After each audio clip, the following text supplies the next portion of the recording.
Բարև ձեզ, հարգելի բարեկամներ։ Ինչպես պայմանավորվել էինք, եթերն ենք սկսում, մինչև այսօրվա թեմաներին անդրադառնալը, առհասարակ մինչև եթերի բուն բովանդակության անցնելը, ես ուզում եմ իմ խորին ցավակցությունները հայտնեմ իմ Facebook-յան ընկեր եւ ռեալ կյանքում, իրար տեսել ենք, հանդիպել ենք Կարինա Գրիգորյանին, որի ամուսինը վաղաժամ մահացավ առողջական ծանր խնդրի պատճառով։ Կարաջան, ցավակցում եմ խորին։ Քեզ համբերություն։ Հիմա անցնենք եթերի բուն թեմաներին։ Կար որոշ բովանդակություն, որը ես էի ուզում մատուցել եւ մի շարք հարցեր ստացան, թե Facebook-յան գրառման տակ մեկնաբանությունների տեսքով եւ թե Messenger-ով ուղղացա որոշ հարցերի։ Իդեպ բավականին լուրջ հատում կա, ինչը որ ես ուզում էի մատուցել եւ հարցեր կան, որոնք գրվեցին, բավականին լուրջ զանգված տեղեկատվության հատվում է։ Ես էլ ուզում դրա մասին խոսել, հարցերը տենց տրվեց։ Ուրեմն խոսքը գնում էր Հայաստան-Ամերիկա փոխհարաբերությունների մասին եւ ես ուզում էի շեշտեի մի հատ այն նախագահի հանգամանքը լավ, Դոնալդ Թրամփ նախագահի գործոնը, այսպես ասած։ Հիմա սկսեմ հնչեցրած հարցից։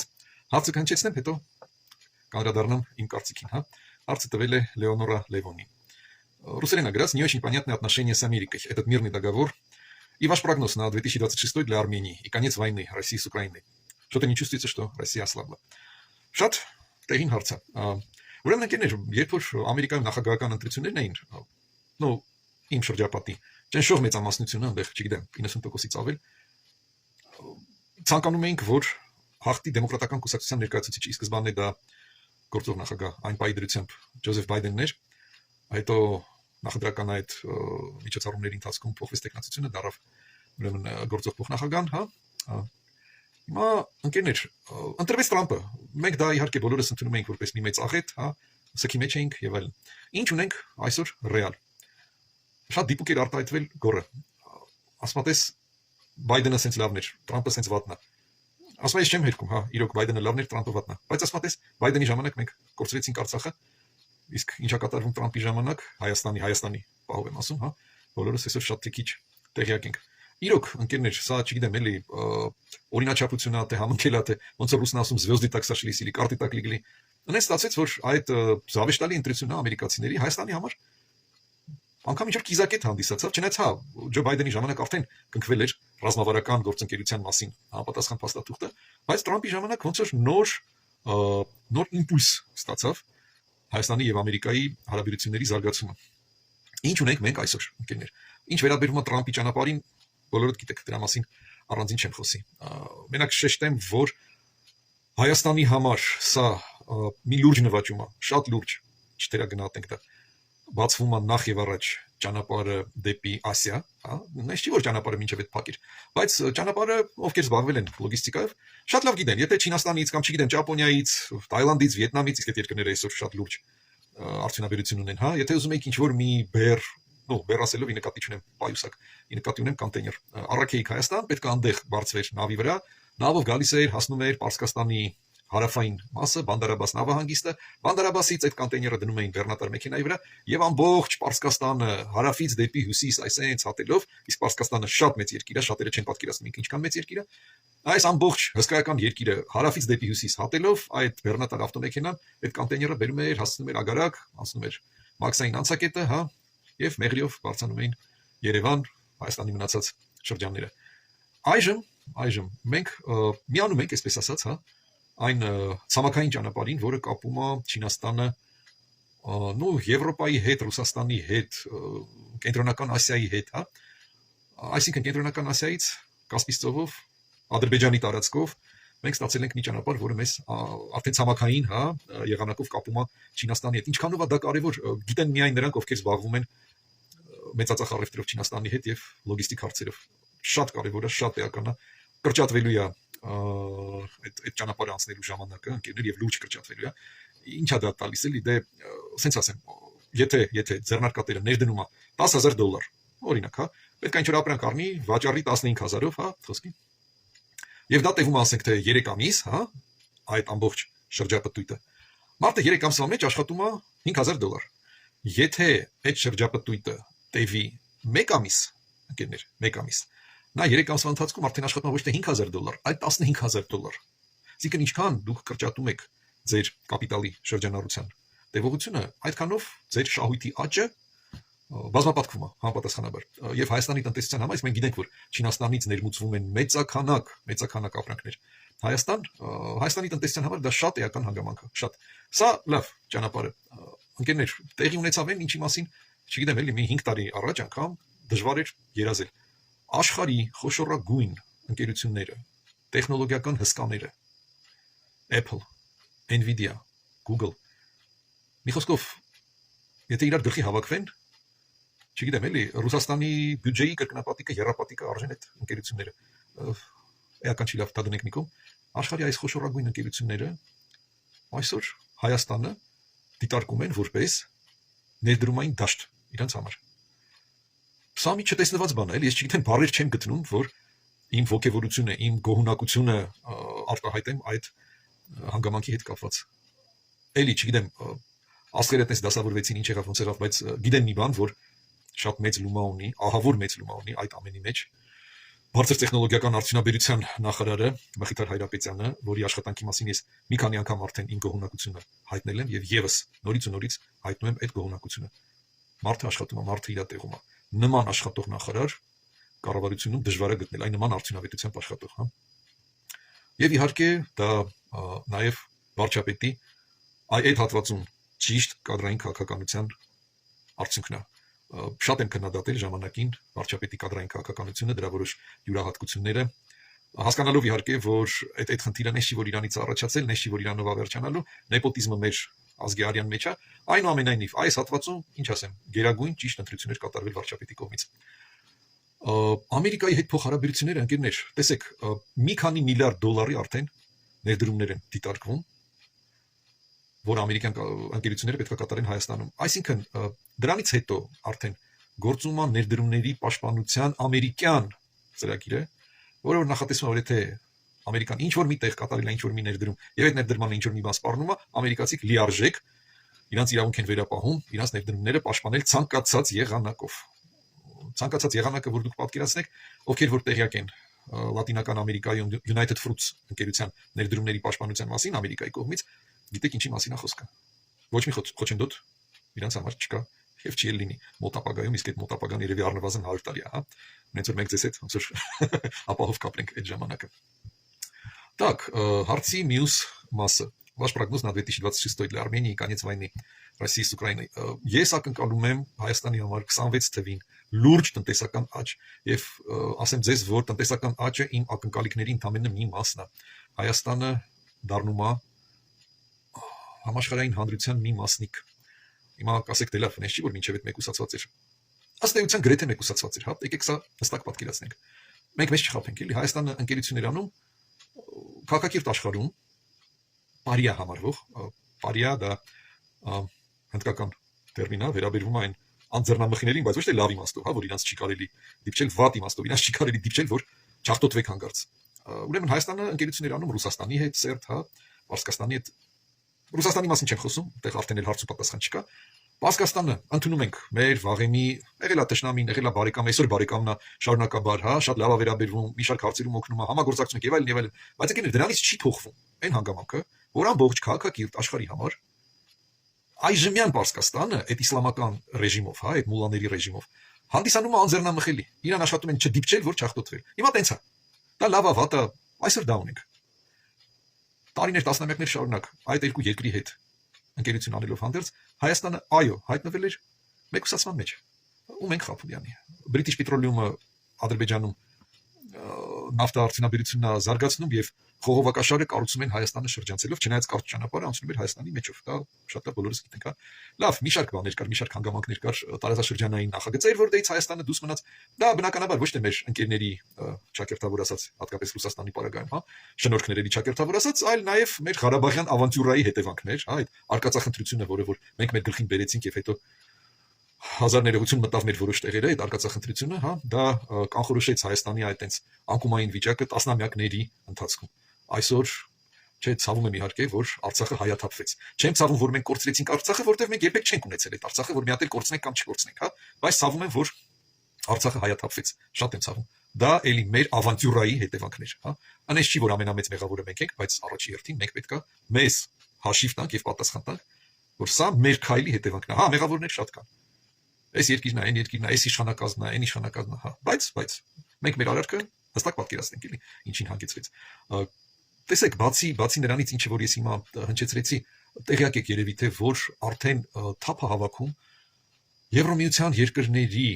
մուտք գործելու Հայաստանի քաղաքացիների համար մուտք գործելու այդ գործընթացի ազատականացումը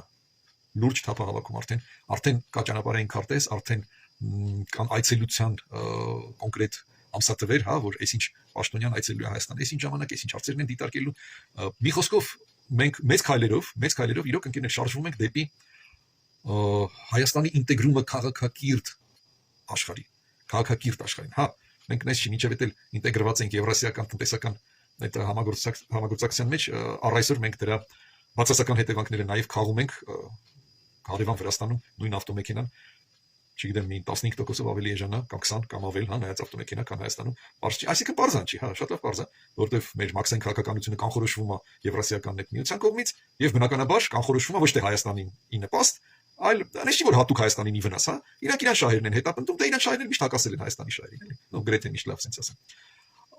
Ամփոփելով պատասխանն այս հարցին, հա, Ռուսաստան-Ուկրաինա դրանք անդրադառնանք, 26 թվին սպասում եմ Հայաստանի համար շատ լուրջ դրական տեղաշարժեր, շատ լուրջ, կրկնում եմ, շատ լուրջ։ Ինչ վերաբերվում է Ռուսաստան-Ուկրաինա, հա, պատերազմին, տեսեք, էլի գորի խոսքերն են մեջ բերում, Ուկրաինայի համար ասма Թրամփը իրոք շատ վատ դուրս եկավ, բայց Հայաստանի համար փաստորեն շատ լավ է։ Հա, ընկերներ, բայց վատն է իր հռետորաբանությունը ահավոր անկումային է Ուկրաինայի համար, գրեթե դրած Ռուսաստանի պահանջները ուղղակի կրկնելու բարձրաձայնելու, բայց ռեալ քայլեր, բացասական քայլեր ԱՄՆ-ի կողմից այդ ուղղությամբ դեռ ես չեմ տեսնում։ Ռեալ քայլեր։ Այդ որ Թրամփը հրճակում է, որ սենց Պուտինը լավ տղա է, ես իրան քուչից եմ ճանաչում իմացար բանման, հա։ Սա հռետորաբանություն է, ընկերներ։ Սա ընդամենը հռետորաբանություն է։ Ռեալ քայլեր դեռևս։ Ի վնաս Ուկրաինային, ի նպաստ Ռուսաստանին, մեկը ես չեմ տեսնում։ Եթե դուք տեսնում եք, եկեք քննարկենք դա։ Այո, տեղյակ ենք, որ ոնց որ իբր Ամերիկայի կողմից նախապատրաստած կար խաղակարգավորման նախագիծ, որը Ուկրաինայի համար շատ անբարենպաստ էր, Ռուսաստանի համար միահավոր բարենպաստ էր, մի ուրիշ ձևի։ Բարի, բայց պաշտոնապես ԱՄՆ-ն իշխանությունը հայտարարեց, որ այդ նախագիծը ոչ էլ մշակված է Ամերիկայի կողմից, ոչ էլ Ամերիկան դրան միանում է, ոչ էլ կոչ է անում դրան միանալ։ Սա ուղղակի ինչ որ երրորդ երկրներ փորձում էին ներկայացնել իբրև Ամերիկայի կողմից առաջադրվող նախագիծ։ Այսինքն ոնց որ Թրամփը միանշանակ զերծ մնաց այդ նախագծի հանդեպ որևիցե աղերս ունենալուց։ Ժողովրդական լեզվով ասած, յան տվեց այդ նախագծից, հա։ Այսինքն արդյունքում ինչ ենք տեսնում, էլի, հա, հռետորաբանությունը ահավոր է Թրամփի, դե նա իրան դերասանի նման է պահում, բայց ռեալ քայլերը, ոնց որ ասում են, փայտին խփենք աչքով չտանք, ոնց որ թե հələ տենց ահավոր վատ քայլեր չերևաց, հա, մեկ աչակաշում, մեկ ձախ, մեկ հետ, մեկ առաջ, բայց հələ որ ոնց որ իրանց քաղաքականությունը, արտաքին քաղաքականությունը հələ որ ոնց որ թե հավասարակշռված է։ Ինչ արդյունք եմ ակնկալում, ընկերներ, խաղաղ պայմանագիրը, եթե նա կնքվի առանց Ուկրաինայի տարածքային ամբողջականությունը վերականգնելու դրույթի, այդ խաղաղ պայմանագիրը կնշանակի այսօր գոյություն ունեցող աշխարհակարգի վերջը եւ ուժի իրավունքի հռչակման սկիզբը։ Մենք փոքր երկիր ենք, այնպես չի որ մի ահավոր ուժեղ ենք, հա, եւ իհարկե մեզ համար ծայրահեղ անբարենպաստ լինելու ուժի իրավունքի հռչակումը, ծայրահեղ անբարենպաստ։ Ուստի եւ Ուկրաինայի պարտությունը ցանկացած ձևաչափով կլինի դա ռազմական պարտության ձևաչափով, թե անբարենպաստ խաղաղության պայմանագիր կնքելու ձևաչափով, մեզ համար ահավոր անբարենպաստ է, ահավոր։ Դրանից ուզում ասեմ պետք է խուսափենք մի կողմից էլ լավ, նես չի որ մենք այդ խաղի մեջ կանք էլի, նես չի որ մենք այդ պատերազմի մեջ ինչ որ ձև մասնակցում ենք, դե ոնց խուսափենք ասենք, հա։ Դիվանագիտական էլի ասենք, այնց կշիրջունի Հայաստանը ոնց որ խոսքի ԱՄՆ-ն, որ ասի չէ, մի րոպե սա պետք է սենց լինի ու վերջ, չգիտեմ, հա, իմ անկեղծ ցանկությունն է, որ Ուկրաինան հաղթական դուրս գա այս հակամարտությունից, իրեն պարտադրած հակամարտությունից, սա էլ հստակ պատկերացնենք, հա, երկիրի իր համար խաղաղ ապրում էր, հենց ընտրեց զարգացման եվրոպական ճանապարհը, միանգամից սկսվեցին խնդիրներ իր արևելյան հարևանի կողմից։ Այդ արևելյան հարևանները շատերի համար են խնդիր ստեղծում։ Իդեպ, մենք դա մեր փորձի վրա իմացանք, բայց դե փառք Աստծո ոնց որ թե մենք այդ էջը թերթում ենք, էլի։ գրեթե թերթել ենք արդեն, ցավոք չեմ կարող նույն բանը ասել Ուկրաինայի մասին։ Զերծ կմնամ հիմա ինչ-որ կանխատեսումներից, իմ վարձանկությունն է, որ Ուկրաինան հաղթի եւ Եվրամիությունը, ասեմ, միանշանակ կիսում է այդ դիրքորոշումը։ Ավելի շուտ ես եմ կիսում Եվրամիության դիրքորոշումը, որտեղ ես ով եմ, որ իրեն կիսեմ իմը, հա։ Սա ինչ վերաբերվում է այդ հարցին, ընկերներ։ Լյուբա Մկրտչյանից հարց. Ղազախստանը մեզ կարող է օգնել ռազմարտունաբերության հարցերով, թե մերն արդեն թափով գործում է։ Ընկերներ, ռազմարտունաբերությունը ինքը բազմագործունային բազմակողմանի ոլորտ է։ Ես մի քիչ զուսպ կարտահայտվեմ, ինչն է մեզ մոտ ուժեղ։ Մեզ մոտ ուժեղ է ինժեներիան Հայաստանում։ Ինչն է մեզ մոտ թույլ է զանգվածային արտադրությունը։ Այսինքն, հասկանալի է, որ այսօր տեխնոլոգիական պատերազմի դառնա, նո, հերը բոլորիցս, բայց հանգարց Աստված մի արած տեղավետ պատերազմ, պետք է պատրաստ լինենք, որ պատերազմը չլինի, հա, հենց։ Ոնց են ասում, լատինացիք, civis pacem para bellum։ Խաղաղություն ես ուզում, պատրաստվիր պատերազմին։ Հիմա Հայաստանը շարժվում է այդ ուղիով։ Հայաստանը միանշանակ ուզում է խաղաղություն, միանշանակ։ Վերջապես մենք այդ ավանտյուրայից ձերբազատվեցինք, այդ ռազմատենչ հայտարարություններից զերծ ենք մնում արդեն, հա, խաղաղություն։ Բոլորիս համար դա ձեռնտու է լինելու եւ բարենպաստ։ Բայց Հայաստանը շարունակում է զինվել եւ շատ ճիշտ է անում, ըստ իս, շարունակում է զինվել եւ ձեռք բերելով արտասահմանից սպառազինությունը եւ զարգացնելով տեղական ռազմարտունաբերությունը։ Տեղական ռազմարտունաբերությունը, ընկերներ, մեծամասամբ դա բարձր տեխնոլոգիական ռազմարտունաբերությունն է։ Բայց ինչ վերաբերում է զանգվածային ռազմարտունաբերական արտադրությանը, օրինակ, չգիտեմ, փամփուշտների, հրետանային արկերի, ականների,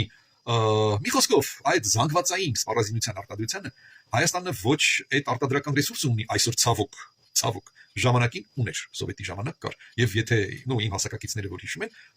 երբ սկսվեց այդ Ղարաբաղյան ավանտյուրան, մեր սովետից մնացած արդյունաբերական ռեսուրսը շատ լուրջ ռազմարտունաբերության մեջ օգտագործվում էր, հա, իմ սերնդակիցները դա կհիշեն։ Բայց այսօր ցավոք մեծարգո Լևոն Տեր-Պետրոսյանի իշխանության ժամանակ մենք հերը անիծեցինք մեր արդյունաբերության 362 խոշոր արդյունաբերական ձեռնարկությունից մնաց փոշի, շուրջ 700 թեթև արդյունաբերական ձեռնարկությունից մնաց փոշի, շուրջ 500 տեղական արդյունաբերության ձեռնարկությունից մնաց փոշի։ Դե տեղական արդյունաբերությունը էլի իմ սերնդակիցները կհիշեն, էլի թե դա ինչ էր։ Այսինքն 1300 ձեռնարկությունից ավել տենց կտրտեցին, վաճառեցին Պարսկաստան հաստոցները եւ այլն։ Պետք չի ասել, որ գիտեք ինչ կա, դա սովետական էր, դրա պահանջարկը չկար աշխարհում։ Ինչից եք տեղյակ, ընկերներ։ Տենց հաստատ տեղյակ եք, որ դրա պահանջարկը չկար։ Բա ոնց էր, որ Կարեն Սերոպիչի վախտով հայ հաստոցը Չինաստանից հետաքրքիր պատվեր ստացավ։ Այդ ոնց էր, որ Ալիկ Արզումանյանը հայ հաստոցի գլխավոր տնօրենը էլեկտրոէրոզիոն հաստոցներ արտադրում, որը լավ էլ պահանջված էր արտասահմանում։ Այնպես չի, էլի, մեր ազգը աշխատող ազգ է, հնարամիտ ազգ է, եւ մենք կարողանում ենք անգամ ծանր իրավիճակում ինչ-որ մի բան ձեռնարկել, ովքեր անցել են 90-ականները եւ ողջ են մնացել, հա, շատ լավ գիտեն դա։ Մարդիկ աշխատում էին, մարդիկ արդյունաբերությունը փորձում էին անցկացնել այն ռելսերի վրա, որը որ համաշխարհային տնտեսության մեջ կինտեգրվի հեշտությամբ։ Բայց մեծարգո տիար Լևոն Տեր-Պետրոսյանի իշխանակարգը դեմ էր, թե մեր արդյունաբերություն ունենալուն շատ լավ հիշում եք այդ հայտարարությունները, հա, թե գիտություն Հայաստանում ունենալուն, թե կրթություն նորմալ ունենալուն, չեք հիշում այդ հայտարարությունները, որ գյուղերում Հայաստանի առհասարակ պետք է 4 դասարան լինի, դրանից ոչ ավել։ Չեք հիշում Հայաստանում գիտություն ախր ինչին է պետք, հա, եւ այլն, ոմն կար այնտեղ Հրանտ Բագրատյան, որը ցավոք հասավ մինչև վարչապետի պաշտոնի իր լուման ներդրեց։ Չնայած Լևոն Տեր-Պետրոսյանի վաղ ցանկացած պետական այր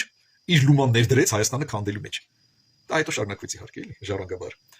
Հիմա անդրադառնում եմ հարցին։ Ուրեմն Ղազախստանում հակառակ այնտեղ նախ ուժեղա զանգվածային արտադրությունը, նույն ռազմարտունաբերությունը։ Եվ Ղազախստանում կա շատ մի հետաքրքիր ոլորտ, որտեղ շատ հնարավոր է մենք ունենանք համագործակցության եզրեր։ Մինչև հիմա ասենք Իսպանիայի հետ ենք արել դա, բայց հիմա վաղը մյուսը կարող է դա արվի Ղազախստանի հետ, ինչու՞ չէ, ընկերներ, ինչու՞ չէ։ Չեք մոռացել, որ Ղազախստանում գոյություն ունի հրթիռային հրապարակ, հա, որտեղից սովետի ժամանակ հրթիռներ էին ուղարկվում, դիեզերք։ Մի խոսքով շատ հնարավոր է, որ անես չի որ վաղը, հա, դա կսկսվի, բայց այսօր մենք արդեն սկսել ենք Ղազախստանի հետ համագործակցությունը։ Կլինի դա ցորենը, Աստված սիրելիս թող լինի դա ցորենը։ Վաղը կլինի ուրիշ բան, էլ ավելի պայծառ։ Կարևոր ընկերներ դուրը բացվեց։ Հիմա այդ դռնից ինչ կգա, ինչ կգնա, հա, ընթացքում կկարգավորվի։ Կարևոր է դուրը բացվեց, եւ ես շատ հույսով եմ, որ 26 թվին էլ այդ դուրը բաց կմնա, ոչ մի տականք չի գա իշխանությանը, հա։ Մենք կունենանք այս ստաբիլ վիճակը։ Зара Ревазяна, մեր հարգելի ընկերը, հարց է տալիս русарина град, Артак Джан, мой вопрос о трубах. Почему так часто отключают воду, газ и свет в Ереване? За 15 дней, что я гостила в Ереване, несколько раз пришлось с этим фактом столкнуться. Один раз даже в парикмахерской. В чем причина? Саботаж, устаревшие трубы меняют, строительство или? И что ты думаешь о вырубке деревьев? Зара Джан, ընկերներ ջան, հարազատներ ջան, ովքեր որ ջրմուղի տնտեսության հետ ինչ որ աղերս են ունեցել էլի սովետի վաղկան 90-ականներին շատ լավ գիտեն, որ Հայաստանի անկախության հռչակման պահի դրությամբ Հայաստանի ներողություն Երևանի ջրամատակարարման ցանցը արդեն իսկ 40%-ով մաշված էր, արդեն իսկ այն պահի դրությամբ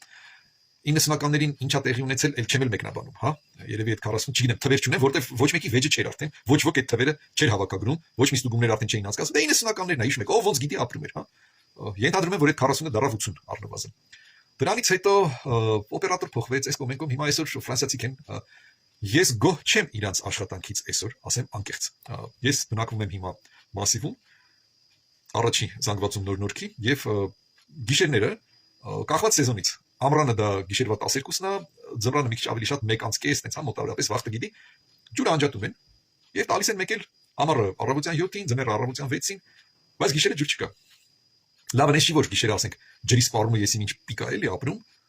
դե ես ասենք հա, ոնց որ ասում են առանձին վերցրած ընտանիքի շրջանակներում այդ հարցը լուծել եմ բակ տեղադրելով ջրի համար, ցերեկը այդ բակը բնականաբար լցվում է եւ գիշերը ծախսվում է այդ ջուրը, բայց ինչի պետքա լինի այսպես չպետքա լինի։ Ես գիտեմ մի բան, որ ջրմուղը այսօր այդ իրանց գործողությունները բացատրում է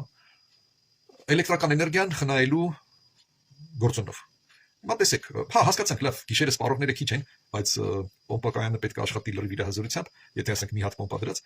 բայց դրանք կան լուծումներ, եւ այդ լուծումները 100 չէ, 1000 տարուց ավել է, ինչ 1000։ Մի քանի 1000 տարուց ավել է, որ հայտնի են։ Տես դեպքում կառուցվում են ջրային աշտարակա կոչվում, ռուսերեն Վադանապորնայա բաշնյա, հա, ջրի որոշակի պաշար։ Ցերեկվա ընթացքում պոմպակայանի միջոցով բարձրացվում է այդ աշտարակի վերևում գտնվող անոթի մեջ, անոթ ասելով դա մեծ բասեին է իհարկե, հա։ Գիշերվա ընթացքում դա ծախսվում է, եւ ինքը այդ նապորը ապահովում է։ Եթե կան խնդիրներ էլեկտրական հոսանքը խնայելու հետ կապված, խնդրեմ, կառուցեք տենց ջրային աշտարակ, հա, հարցին տենց լուծում տվեք։ Չեմ կարող ավելի հիմնավորված մեկնաբանել այս հարցը, որտեվ իրանց ներդրումային ծրագրերին ծանոթ չեմ, ինձ ոչ մեկս էլի ծանոթ չի, չեմ կարող ասել ինչ են իրանք նախատեսել, բայց ջրանջատումների պահով նաև վթարային գործոնն է շատ մեծ դեր խաղում իհարկե, այդ վթարները ցերեկը ջրանջատումների են հանգեցնում, մաշված ցանցը բնականաբար իր այդ հետևանքներին հանգեցնում է։ Ինչ պետք է արվի, պետք է հիմնանորոգվի։ Հիմա էլի, քանի որ տեղյակ չեմ իրանց ներդրումային ծրագրերից, չեմ կարող ասել, էլի ֆրանսիացիք պատրաստվում են այդ հիմնանորոգումը անել, թե չեն պատրաստվում։ Չգիտեմ, բայց սա հարցը, սա կարևոր հարց է շատ։ Սրան պետք է ընթացք տրվի եւ երևի թե փորձենք այս հարցը հասցնել քաղաքապետարանին, որ մի հատ իրանք ուշադրություն դարձնեն գոնե վեոլաջուրի ինֆորմացիա տարածի, հա, տեղեկատվություն տարածի, թե երբ են իրանք պատրաստվում այդ հարցը լուծել։ Եվ պատրաստվում են արդյոք թե ոչ։ Եվ եթե ոչ, ուրեմն լծակներ գործադրենք, որ իրանք պատրաստվում են այդ հարցը լուծել։ Հոսանքի անջատումները էլի չունենալով հստակ տեղեկատվություն, ոնց որ ասած այդ ամեն մի կայանում որ վթարա տեղի ունենում, դե բնականաբար կողքը կանգնած չեմ լինում, բայց քանի որ ունեմ ընկերներ, որոնք այդ համակարգում են աշխատում, գիտեն որ իրոք լինում են վթարներ եւ այդ վթարները շատ են լինում, այստեղ պատճառներից մեկը եւ գրեթե հիմնականը այն է, որ նախագծվել է այդ ամենը x քանակությամբ քաղաքի համար։ Հիմա այդ x-ը դառել է 1.5x։ Հա, նոր հզորություններ գործածվում են իհարկե, բայց չի հերիքում այդ հզորությունը, որտեղ նոր շենքերը կառուցվում են շատ ավելի արագ, քան էլեկտրոցանցը նոր հզորությունները մուտքագրում։ Ուստի հուսով եմ, որ Հայաստանի էլեկտրական ցանցերի ինստիտուցիոնալ փոփոխությունները կհանգեցնեն արդյունքում, կհանգեցնեն նրան, որ այդ հարցերը կսկսեն լուծվել, գոնե կսկսեն լուծվել։ Երբ կհասնենք վերջնական դրական արդյունքի, չգիտեմ, բայց ակնկալում եմ, որ 26 թվին էլի դրական տեղաշարժ կունենանք այդ հարցում։ Так, հաջորդ հարցը մեր հարգելի Արամ Պիվազյանի հարցն է։ Արամ ջան, ողջունում եմ քեզ։ Արամի հետ մենք նույն դպրոցն ենք ավարտել, ճիշտ է տարբեր ժամանակներ եւ Արամի երջանկահիշատակ հայրը դասավանդել է մեզ ֆիզիկան, ովքեր որ Ձերժինսկի դպրոցն են ավարտել կամ թեկուզ մի քանի տարի սովորել են այնտեղ, իհարկե կհիշեն Թորգոմ Արզումանովիչին, Պիվազյան Թորգոմ Արզումանովիչին, որը էկզոտիկ ոճով էր իր դասերը անցկացնում, բայց ապահովում էր մի նենց արդյունք, որ առանց կրկնուսույցի այցելելու մեր դպրոցի շրջանավարտները թվում էին բուհեր, որտեղ հանձնում էին այդ ֆիզիկայի քննությունը։ Արամ ջան, լավ, ուրեմն հարցը հետաքրքիրն է, ներողություն հետևյալն է, հետաքրքիր է Վենեդիկտովի շրջագայության մասին քո կարծիքը Արտակ ջան։ Արամ ջան, ես սկզբից Վենեդիկտովի մասին իմ կարծիքը ասեմ, հետո անցնեմ շրջագայությանը։ Դե մենք ունենք խոսքի, ինչ ասեմ, լավ, հիմիկվա վախտով ճիշտ չի դա այդ համեմատությունը անցկացնել, նախորդ իշխանակարգի ժամանակ մենք ունեինք Սաթիկ Սեյրանյան։ Եվ ոնց է մարդը հարմարվում չէ ցանկացած իշխանակարգին, այս իշխանակարգին չէ, որտեղ այս իշխանակարգը իրանց ուզածը չի, էլի, իր հետ հարմարվելը դժվար է մի քիչ, ոնց ասեմ, էլի, Հայաստանը առուցախի ռեսերից ոնց որ դուրս է գալիս, իսկ այդ առուցախի գաղափարը սրտի խորքում պահող լրագրողների համար անընդունելի է, հա։ Հիմա դեռ Ռուսաստանում էլ կա իրանց Սաթիկ Սեյրանյանը, ինքը կոչվում է Վենեդիկտով, ինչ է իրանից ներկայացնում, ես վերջերս իրան հայ միջանոց արտասահմանյան գործակալի կոչում շնորհեցին կարելի ասել, Բորեպակովը շատ դիպուկ արտահայտություն արեց, որ իրան ոչ թե դա պատժել են, այլ շնորհել են էլի այդ կոչումը։ Վենեդիկտովը գլխավորում է Էխո Մոսկվի խմբագրությունը, որը որ Գազպրոմի կառույցներից մեկն է։ Սա կարծում եմ բավական է, որ պատկերացնենք, թե ով է Վենեդիկտովը։ Վենեդիկտովը այսօրվա Կրեմլի իշխանակարգը սպասարկող եւ շատ ջանասիրաբար սպասարկող լրագրողն է։ Այն որ ինքը եկել է Հայաստան, դե բնականաբար դա պատահականություն չի, ոչ էլ համընկում է։ Իմ խորին համոզմունքը, ընկերներ,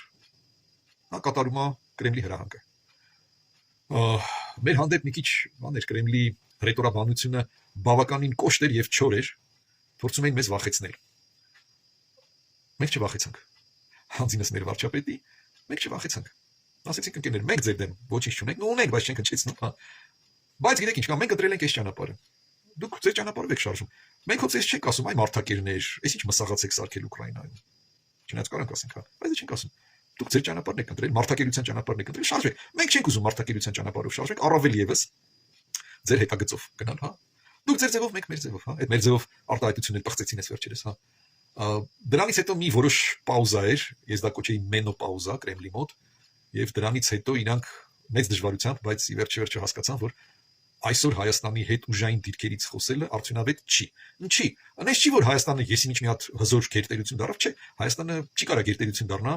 իր աշխարհագրական գործոնների, հա, գործոններից ելնելով։ Բայց այսօր Հայաստանը դիվանագիտական դաշտում նվաճել է նրան, որ Հայաստանի մեջքին այսօր կանգնածներ կան։ Եվ այո, այդ թվում գերտերություններ կան։ Էլ անտեր չենք, այսպես ասած, այն վերջապես այդ կեղծ դիլեմայից ձերբազատվեցինք, եթե ռուսը չլինի, թուրքը մեզ կուտի։ Հիմա ես ոնց հասկացա, ուտելը մեզ անխուսափելի է, հա, մնում է որոշենք, թե ով է մեզ ուտելու, ռուսն է մեզ ուտելու, թե թուրքն է մեզ ուտելու։ Բայց ձեր ցավտանեմ, չի լինի, մի հատ ենթադրենք, որ բայց կարող է նեցելի մեզ չուտեն, էլի։ Թե ոչխարի նման արդեն մեր ձեռու ոտը կապած է, հիմա արդեն չէ, հավաստիացնում եմ ձեզ, հիմա արդեն չէ։ Հա, Ռոբերտ Սայդովիչի ժամանակ մեր ձեռու ոտը կապած էր այն ոչխարի նման, հայ արդեն մատաղ էին անելու Հայաստանի ինքնիշխանությունը։ Պալեստինացինք մի կերպ, փաստորեն։ Հիմա ի վերջո մենք ենք մեր արտաքին քաղաքականությունը որոշում, ներքինի մասին էլ չեմ խոսում, եւ ինչքան էլ Արամ ջան Վենեդիկտովը չշրջակայի, թե Հայաստանը կլինի, թե օրինակ Մոլդովան կլինի, հա, վերջապես մարդիկ հասկացան էլի ինչը։ Ախր մենք սովետի ժամանակ տեսեք ապրում էինք sense փակ մի հատ հասարակության մեջ պատկերացում չունենք, հետո գալիս էին ասենք արտասահմանից մեր մոտիկները պատմում էին, ասում էին, բայց գիտեք, սենց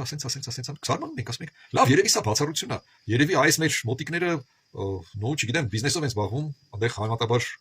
բարձր կյանքի մակարդակը ապահովված իրենց համար, բայց այ աշխատավոր ժողովուրդը բանան, հա, վերջի իմացանք, որ ընդ աշխատավոր ժողովուրդը, որը աղբ է հավաքում փողոցներում, շատ ավելի լավ է ապրում, քան ստեստերի ակադեմիկոսը։ Լավ, մի քիչ շատ ասեցի, քան ստեստերի գիտությունների տեխնացու։ Այդ հստակ հավաստիացնում։ Էհա։ Հիմա այս դռները որ բացվել է, համացանց գոյություն ունի բան, դե իրա պլյուսերով եւ մինուսներով մարդիկ արդեն հասկացել են, որ չէ, արյունախումների հետ չի կարելի ճանապարհ ընկնել։ Ու շուտ հայտնվելու ես իր հետ, մենակ անապատում։ Եվ ինքը քեզ մորթելու է եւ ուտի այդ արյունախումը, որտեղ մարդակեր է։ Գոյություն ունի քաղաքակիրթ աշխարհ։ Գոյություն ունի Հայաստանը, որը ախր ընկերներ հիշենք ելի մեր անցյալը 2000 տարի առաջ մենք արևմտյան քաղաքակրթության մի մասն ենք եւ լուրջ մասն ենք, շատ լուրջ մասն ենք։ Վերադառնանք մեր ակունքներին էլի, ինչ կլինի։ Այդ մարդակերներից մի քիչ հեռու մնանք։ Արամ ջան, հարցի պատասխանելով իմ կարծիքով Վենեդիկտովի այդ շրջագայությունը 0 արդյունք ունենալու։ Մի քիչ կարիթավորում են ադրբեջանական կլանի հետևորդները։ Տեսեք, Ռուսաստանը պատրաստ է քայլեր անել էլի բան, այս կոմենկում։ Դե մենք գիտենք, որ ադրբեջանական կլանի հետևորդներին շատ դեպքերում առիթ պետք չի, իրանք իրենց համոզմունքը որպես ճշմարտություն են ներկայացնում, որ այ տեսեք, սա սենց է։ Փաստեր չունենալով հանդերձ հիմա սա հա կարա իրենց համար ինչ որ մի հատ կերկցելու տեղ լինի, որ այ տեսեք Ռուսաստանը պատրաստ է քայլեր անել բան։ Պատրաստ է քայլանի ու տրորի քեզ, եղբայր ջան։ Սա է։ Սա իմ կարծիքն է, ընկերներ։ Так, Ольга Кабунца հարցատալիս, где территориально точная локация будет расположен Академгородок։ Ольга ջան, ուրեմն Академгородок-ը տեղակայվելու է կա այսպես կոչված Երևանի 17-րդ թաղամաս, երբ որ Երևանից աշտարակի մայրուղիով շարժվում եք, այնտեղ կա մի կետ, որտեղ հատվում են սահմանները Երևանի վարչական տարածքի, Արագածոտնի մարզի եւ եթե չեմ սխալվում Արմավիրի մարզի վարչական այդ բաները սահմանները հատվում են այդ կետում։ Այդտեղ է նախատեսված կառուցել ակադեմիական այդ քաղաքը։ Շատերը պատկերացնում են, որ չգիտեմ էլի Ջանդամի ծերնա չէ, Երևանին կպած էլի կարելի ասել։ Ինչ ասեմ, ես ինքս քանի որ եղել եմ այդ համակարգի մեջ, դասավանդել եմ 95 թվականից մինչև 2001 թիվը, իմ մոտ երկակի մոտեցում է էլի դրան, բայց հետաքրքիր կլներ տեսնել, ինչա երկակի էլի, քաղաքի կենտրոնում կան մի շարք հաստատություններ, որոնք ես նկատի ունեմ առևտրային հաստատություններ, հա, կոմերցիոն, որոնք ստեղծվել են հենց այն հանգամանքից ելնելով, որ կողքերը ուսանողական թաղամաս է։ Ուսանողական թաղամասը դե բոլորդ գիտեք դա բժշկական, գյուղակադեմիա, պոլիտեխնիկ, հա, ճարտարապետաշինարական այդ թաղամասն է եւ իրոք այդտեղ մի շարք բան կա էլի կոմերցիոն օբյեկտներ կա, որոնց հույսը այդ ուսանողների զանգվածն է։ Հիմա տեղափոխելով հանդերձ, ուրեմն իրանք էլ պետք է իրանց, այսպես ասած, պրոֆիլը փոխեն։ Մյուս կողմից էլ շատ հետաքրքիր կլինի տեսնել, ի սկզբանե երբ որ պլանավորվում է քաղաքաշինական մակարդակով, որ այս տարածքը նախատեսված է այս գործառույթները կատարելու համար հիանալի արդյունք է լինում։ Ձեզանից ովքեր որ Բրազիլիայի նոր մայրաքաղաքը դա իհարկե արդեն չգիտեմ ինչքան արդեն 70 տարի է երևի էլի համարյա որ այդ նոր քաղաքը կառուցված է Բրազիլիա քաղաքը ինքը նույն ձևակոչվում է մայրաքաղաքը ոնց որ երկիրը ովքեր որ ծանոթ են իր քաղաքաշինական լուծումների հետ շատ լավ կհասկանան ես ինչի նկատի ունեմ երբ որ տարածքը ի սկզբանե քաղաքաշինական մակարդակով նախապատրաստվում է կոնկրետ գործառույթների համար այսինքն հիանալի արդյունք է ստացվում ապրենք տեսնենք ընկերներ ապրենք տեսնենք հա так Facebook-յան այս մեկնաբանությունների տեսքով ուղղած հարցերը սպառվեցին, նաև կար Messenger-ով ուղղված մի քանի հարց, իրանց հիմնական բովանդակությունը ընկերներ էլի վերաբերում էր Հայաստանի տնտեսական աճի հեռանկարներին։ Ես կարելի ասել անգամ ոչ մասնակի, այլ համարյա լիովին այդ հարցին պատասխանեցի եթերի սկզբում, երբ որ պատմում էի, թե ինչ ներդրումներ են սպասվում։ Մի քիչ լավ ընդլայնեմ այդ պատասխանը։ Տեսեք ընկերներ, մեզ մոտ Հայաստանում շատ վատ լոգիստիկ պայմաններ են ի սկզբանե։ Ոչ ծով ունենք, ոչ երկաթգիծ ունենք, որը որ մեզ կկապի մնացած աշխարհի հետ, հա։ Ունենք ավտոճանապարհներ, բայց իրանք էլ բավականին սահմանափակ հնարավորություններ են մեզ տալիս։ Հիմա տնտեսագիտության շրջանակներում լուծումը որն է։ Մենք գիտենք, որ երբ որ դու ունես վատ լոգիստիկ պայմաններ, դու պետք է արտադրես փոքր, թեթև եւ թանկարժեք ապրանք։ Դա կարող լինի, հիմա դիցուկ, հա, սկսած ադամանդի մշակումից եւ վերջացրած ամենաթեթև, ամենափոքր եւ ամենաթանկարժեք ապրանքը դա տեխնոլոգիաներն են ընկերներ, դա տեխնոլոգիաներն են։ Հիմա գիտեք երևի բոլորդ, որ Հայաստանում ամերիկյան ընկերությունները պատրաստվում են իրագործել ոչ միայն տվյալների մշակման կենտրոնի կառուցում, հա, սա, այլ նաև կիսահաղորդիչների արտադրություն հիմնելու մասին է խոսքը գնում։ Դա իհարկե շատ լուրջ տեխնոլոգիա է։ Այսօր մենք Հայաստանում ունենք այդ ոլորտով զբաղվող ինժեներիա, ճարտարագիտություն։ Եթե վաղը այդ ճարտարագիտությանը միանա նաև ինչ ծավալի ուզում լինի արտադրություն, անգլիացիք լավ խոսք ունեն, ասում են it's too good to be true։ Դա շատ չափազանց լավ է, որ լինի ճշմարտություն, բայց արի ուտես, որ Nvidia-ի նման ընկերությունն է հայտարարություն անում, Apple-ի նման ընկերությունն է հայտարարություն անում, ընկերներ, Dell-ի նման ընկերությունն է հայտարարություն անում։ Երևի այս անունները բոլորդ լսել եք, գիտեք, որ սա աշխարհի այն խոշորագույն այն տեխնոլոգիական գիգանտներն են, էլի, գիգանտները։ Շատ հեռու եմ այն մտքից, որ Dell-ը, Apple-ը եւ Nvidia-ն պայմանավորվել են ծաղրել, էլի, Հայաստանին եւ այսպես կեղծ տեղեկատվություն են տարածում։ Այո, փաստորեն Հայաստանը դառնում է մեր տարածաշրջանի տեխնոլոգիական կենտրոն։ Տարօրինական հնչում, հավաստիացնում ինձ համար էր անհավատալի, բայց հա հետո քայլեր արվեցին մեկը մյուսը։ Փաստաթղթեր, հայտարարություններ, չեն կերներ, հա, շարժվում ենք, պատկերացնում եք, մեր տարածաշրջանի տեխնոլոգիական կենտրոն։ ԱՄՆ-ի բարձր հովանու ներքո։ Ուզում են ձեր ուշադրությունը դարձնել մի հանգամանքի վրա, իդեպ հիմնական ամերիկյան նախաձեռնությունները մեկնարկելու են 26 թվականի ընտրություններից հետո։ Մի հատ զուգահեռ անցկացնեմ, երբ որ 21 թվին խորհրդարանական ընտրություններն են եւ պարզ չէր այն ժամանակ, շատերի համար պարզ չէր, թե ինչով է դա ավարտվելու, որտեվ տեսեք, ասենք, պատերազմ էինք պարտվել, բան էլի եւ գործող իշխանությունը այն պայն գործող իշխանությունը անես չէր, որ համընդհանուր համակրանքի էր արժանացել։ Այստեղ մեզ մոտ նոր-նորքի առաջի զանգվածում մի քանի նորակառույց շենքի շինարարությունը ընկերներ սառեցրեցին։ Շինարարությունը կանգնեց։ Այդ սառեցրեցին գիտեք ոնց, վերամբարձ կրունկները բանը սա հավաքեցին տարան շինհրապարակից, մնացել էր բանը մի հատ ցանկապատը։ 21-ի ընտրությունները եղան, արդյունքները հռչակվեցին, հաջորդ օրը ընկերներ, Կիրակի էր ընտրությունները, հա, երկուշաբթի արդյունքները հռչակվեցին, հաջորդ օրը շինարարությունը, այդ բոլոր կիսակառույց շենքերի շինարարությունը վերսկսվեց։ Այսինքն մարդիկ, շինարարության կոպիտ ասած տերերը, հա, կառուցապատողները, վախենում էին, ասում էին, հանկարծ այս ընտրություններին չանցնի ներկա իշխանությունը, անցնեն այն նախկինները, կարող է էլի մի հատ ինչ որ սաշիկ գա մանրածախ ու ասի, գիտեք որ այս շենքի կեսը իմն է։ Չգիտեիք, հա, դե հիմա իմացաք արդեն էլի։ Հետ այսու չմոռանաք, շենքի կեսը իմն է։ Երբ ընտրությունները ավարտվեցին, իրանք տեսան, որ ոչ մի մանրածախ սաշիկներ էլ այն կողմերը չեն երևալու։ Հաջորդ օրը իրանք վերսկսեցին շինարարական աշխատանքները։ Ես զուգահեռ եմ անցկացնում ամերիկյան այդ նախաձեռնությունների մեկնարկային ժամկետները, ուզում եմ համեմատեմ այս երևույթի հետ։ Ամերիկացիք էլ ըստ երևույթի սպասում են թե 26 թվին Հայաստանում կպահպանվի գործող իշխանակարգը, խաղաղություն, կայունություն, ժողովրդավարություն, այս գաղափարները կմնան Հայաստանում իշխող գաղափարներ, թե էլի ադրբեջանական կլանը գալու է իշխանության, իրանց սայդիչներով, իրանց սաշիկներով, իրանց զիրթուզիբիլով, որից հազիվ մի կերպ ձերբազատվել ենք, հələ չենք էլ ձերբազատվել, ասեմ ձեզ Հայաստանի տնտեսության շատ լուրջ հատվածը Սայիդովիչի սեփականությունն է, եւ սա ոնց որ մեր իշխանություններին հորդոր մի քիչ ավելի աշխուժ լինել այդ հարցում։ Գիտեմ, որ արդեն արվում է շատ բան, հակակոռուպցիոն դատարան, հա, լիքը բաներ արվում է, էսի միլիարդների այնտեղ հայցապահանջներ կա եւ այլն, բայց հիշեք իշխանություն ջան, ժողովուրդը տենչում է հանցագործին տեսնի բերդում։ Ինչպես դա